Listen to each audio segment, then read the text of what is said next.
Okay, here we are working on the garage light. You can see that it's on. I end up using the old twist-on connectors. The house already had them, so I just used those. Not exactly the best idea, but whatever. Okay, so I didn't take a picture of what it was before I took it apart, but here it is. The switch is in the on position, switch is in the off position, and voila, the lights are off. I don't know, he replaced it with a security light.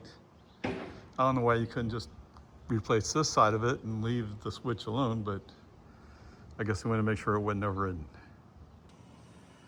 All right, there you go. Most excellent work by Opare EV. Okay, it has nothing to do with EVs, right? But anyway, replaced the garage light, got it all hooked up.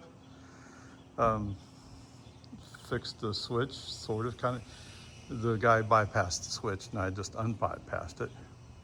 But there we go, it's on.